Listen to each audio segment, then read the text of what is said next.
नमस्कार।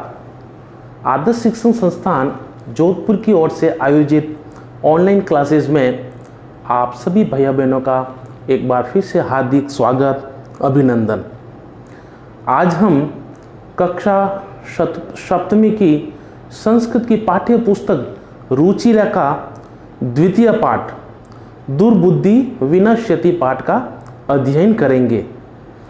दुर्बुद्धि विनश्यति पाठ जो है यह पंचतंत्र से लिया गया है। इसके लेखक विष्णु शर्मा है। पंचतंत्र में जो है सारी कहानियाँ कथाएं जो हैं पशु पक्षियों पर आधारित हैं और उसी में से एक जो है कथा दुर्बुद्धि विनश्यति जो हमारी पाठ्य पुस्तक का द्वितीय पाठ है जो आज जिसका हम अध्ययन करेंगे। पहले मैं इस कथा को आपको हिंदी में बता देता हूँ, उसके बाद में हम पाठ के माध्यम से भी इसको समझेंगे। एक बार एक तालाब था। उस तालाब के अंदर खूब सारी मछलियाँ, कछुए रहते थे और उन कछुओं के साथ में दो हंस भी रहते थे। तो तालाब में साथ में रहने से उन सब में आपस में मित्रता हुई थी और मित्रता की वजह से सब एक दूसरे के संकट में काम आते थे। एक बार क्या हुआ, उस तालाब के पास में से कुछ मछुआरे निकले और मछुआरे जाते समय बातचीत की कि कल हम आएंगे और यहाँ इस तालाब में जो भी मछलियाँ हैं, कछुए हैं, उन सबको हम मार देंगे। इस प्रकार की जब बातचीत उस कछुए ने सुनी तो कछुआ बड़ा घबराया और वो डर गया। भय के कारण से उसने फिर उन दोनों हंसों से बात की कि भी जो है अभी थोड़ी देर पहले मछुआरे आए और उन्होंने ये बातचीत की कि कल वो आएंगे और हम सबको मार देंगे। तो वो कछुआ घबरा गया। तो हंसों ने कहा क्या करें? तो उन्होंने बताया कि आप ऐसे करो कि हम सबको जो है यहाँ से हमें जो है पास वाले तालाब में ले जाइए, नहीं तो हमें वो जो है शिकारी हमें मार देगा, वो जो है मछुआरे हमें मार देंगे। तो हंसों ने जब ये बातें सुनी तो हंसों को ऐसा लगा कि ये तो संभव कैसे हो सकता है, हम आपको कैसे ले जा सकते हैं वहाँ से यहाँ तक। तो कछुए ने बताया कि आप ऐसे करना कि आप एक लकड़ी लेना और एक तरफ से आप पकड़ना, एक तरफ से आप चोंच में पकड़ लेना, उसके बाद में बीच में जो है मैं उसमें लटक जाऊंगा। तो उन्होंने कहा ठीक है। फिर दोनों हंसों ने कहा कि आप लटक तो जाओगे, लेकिन इसमें भी एक थोड़ा सा यूँ है कि क्या है कि अगर आपको लटकते हुए किसी ने देखा तो फिर वो कुछ कहेगा और आपको देखकर कुछ कहेंगे, फिर आप कहीं गुस्से में होकर कुछ बोल दे तो आप नीचे गिर जाओगे और नीचे गिरते आपका जो है वो नष्ट हो जाओगे आप। इसलिए इस प्रकार ये भी चीज़ संभव नहीं है। तो कछुओं को बड़ा गुस्सा आया। कछुओं ने कहा नहीं नहीं नहीं नहीं, मैं कोई मूर्ख थोड़ी हूँ जो ऐसे बोलूँगा। आप तो चिंता मत कीजिए, आप तो मुझे यहाँ से वहाँ ले जाने का जो है प्रबंध कीजिए, बाकी आप छोड़ो मेरे ऊपर, रास्ते में क्या होगा क्या नहीं होगा मैं चुप रहूँगा, मैं मूर्ख नहीं हूँ, मैं बोलूँगा नहीं।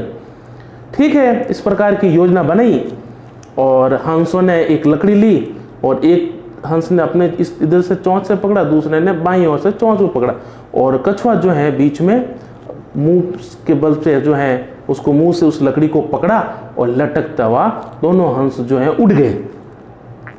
अब वो आकाश मार्ग से उड़ता हुआ पास वाले तालाब में जा रहा था। तो नीचे जो है कुछ ग्वाले जो थे वो उसको देख रहे थे और उसको देखकर बड़े आश्चर्य के साथ में कहने लगे, और उधर देखो, ऊपर देखिए, हंसों के साथ में कछुआ भी उड़ रहा है। बड़ा आश्चर्य हुआ उनको। तो एक उनमें से 3-4 ग्वाले थे। एक ग्वाले ने कहा कि अगर ये कछुआ यहाँ नीचे गिर जाए तो मैं इसको यही मार के खा जाऊंगा। दूसरे ने कहा कि मैं इसको घर ले जाकर इसको अच्छी तरह से पका के खाऊंगा। जब ये बातें उस कछुए ने सुनी तो कछुए को बड़ा गुस्सा आया और फिर जैसे उसने उस गुस्से में उसको जैसे दूसरा मछुआरे ने ग्वाले ने कहा कि मैं जो इसको घर ले जाकर इसको पका के खाऊंगा, तो कछुए को जो है बड़ा गुस्सा आया। गुस्से में फिर उसने तुरंत उसका मुंह खुला और कह दिया, आप क्या मेरी राख खाओगे क्या? है इतना गुस्सा करते जैसे उसने मुंह खोला, क्रोध में बोलने के लिए मुंह खोला और कछुआ वहां नीचे गिर गया और सारे जो हैं ग्वाले उसको लकड़ी से पीट के उसको मार दिया और खा गए। इस प्रकार जो हैं, जो मित्र अच्छे अपने मित्रों की बातों को नहीं सुनता है और उनका कहना नहीं मानता है और उनके द्वारा बताई गई बातों का अनुसरण नहीं करता है, उस कछुए की भांति उनका उसी प्रकार नाश हो जाता है। ये कहानी हमें बताती है कि हमें जो है अनावश्यक नहीं बोलना चाहिए, जहाँ ज़रूरत है वहाँ बोलना चाहिए और जिस प्रकार मित्रों के द्वारा बातें बताई गई हैं उन मित्रों की बातों को हमें कहना मानना चाहिए और जैसा वो कहें वैसा करना चाहिए। अगर ऐसा नहीं करेंगे तो उसी कछुए के भांति जो है नष्ट हो जाएंगे। हाँ, अब हम पहले आपको मैंने मौखिक जो है इस कथा का जो हिंदी अर्थ बता दिया। अब हम पाठ के माध्यम से जो है आपको मैं इसके बारे में विस्तृत जानकारी कराऊंगा। दुर्बुद्धि ही विनिश्यति, यानी बुरी बुद्धि वाला जो है वो हमेशा नष्ट हो जाता है, बुरी बुद्धि वालों का उसका नाश हो जाता है। अस्ति यानी है, मगध देशे यानी मगध देश में फूलोत्पल नामक सरह, यानी मगध देश में फूलोत्पल नाम का सरह यानी तालाब, अस्ति यानी है, यानी मगध देश में फूलोत्पल नाम का एक तालाब है। तत्र यानी वहां, अत्र तत्र कुत्र सर्वत्र, ये सभी जो हैं अव्यय हैं, जिसमें लिंग विभक्ति कारक चिन्हों का जिसके ऊपर प्रभाव ना पड़ता हो उन्हें अव्यय कहते हैं। अविकारी, हिंदी में इनको अविकारी शब्द भी कहते हैं, जैसे हैं वैसे ही रहते हैं। तत्र यानी वहां, अत्र यानी यहाँ, कुत्र यानी कहाँ, सर्वत्र यानी सभी जगह, एकत्र यानी एक जगह। तत्र यानी वहां, संकट विकटौ, संकट च विकट च, यानी संकट और विकट, संकट और विकट ये दो नाम है। हंसो यानी दो हंस, हंसः हंसौ हंसहा यानी द्विवचन है। हंसौ यानी दो हंस, निवसत यानी रहते हैं, यानी वहाँ संकट और विकट नाम के दो हंस भी रहते हैं। कहाँ पर? फूलोत्पल नामक सरह यानी तालाब में।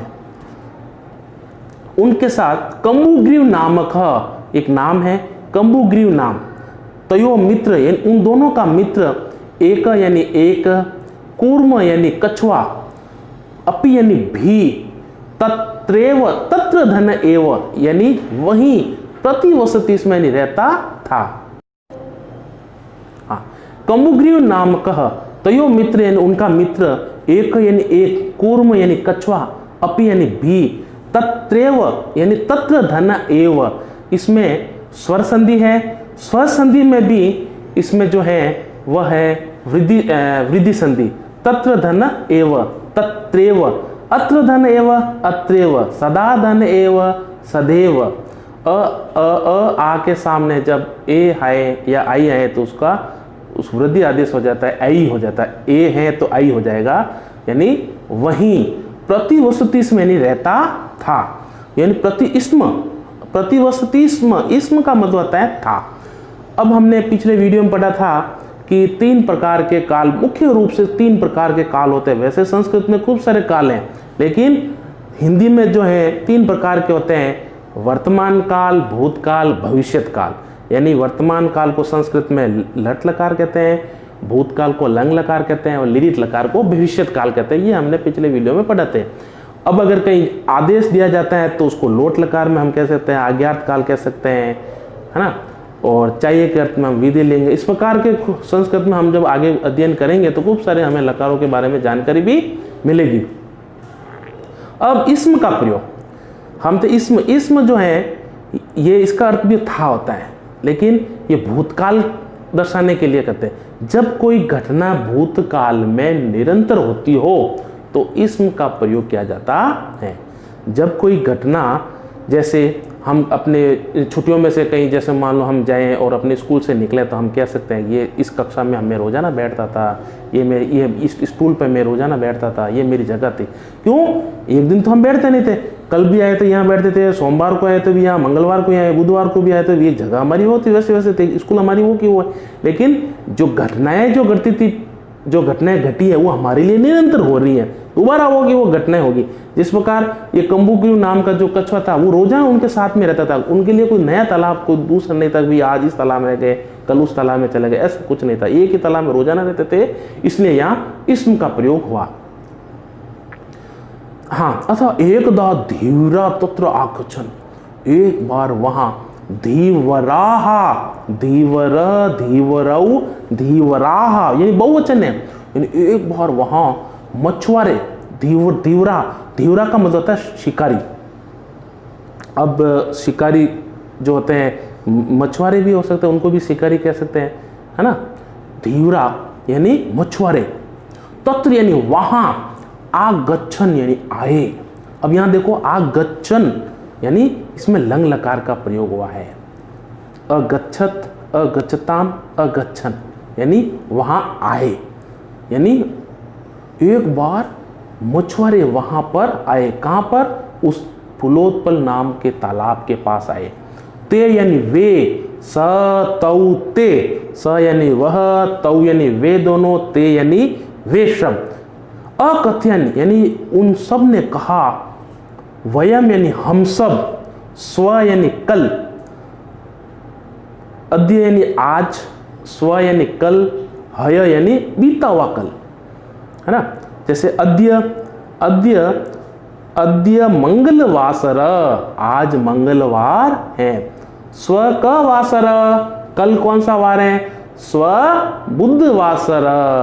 हय का वासर, हय सोमवासर। इस प्रकार अद्य, स्व और हय, स्व यानी आने वाला कल। हम सब, वयम यानी हम सब, अहम, आवाम, वयम, ये अस्मत् शब्द की प्रथमा विभक्ति का बहुवचन है, हम सब। वयम यानी हम सब, स्व यानी कल, मत्स्य कूर्मादिनम यानी मछलियां और कछुए को, मारी श्याम यानी मारेंगे, कल हम आएंगे और मछलियों के साथ में कछुओं को भी हम यहाँ मारेंगे। मारी श्याम यानी मारेंगे, गा गे गी यानी यह भविष्य काल दर्शा रहा है, यानी कल काम करेगा ये। जैसे मैं कल स्कूल जाऊंगा, मैं खाना खाऊंगा, मैं जोधपुर जाऊंगा, तो ये सब काम जो है हम आने वाले दिन में करने वाले हैं, इसलिए इसको भविष्य काल कहते हैं।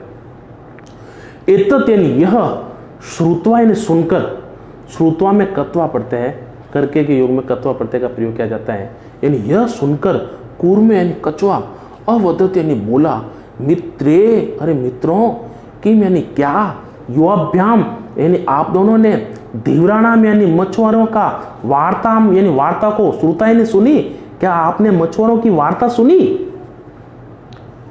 अधुना किम अहम करोमि, अब मैं क्या करूं। अधुना यानी अब, किम यानी क्या, अहम यानी मैं, करोमि यानी करूं, अब मैं क्या करता हूं।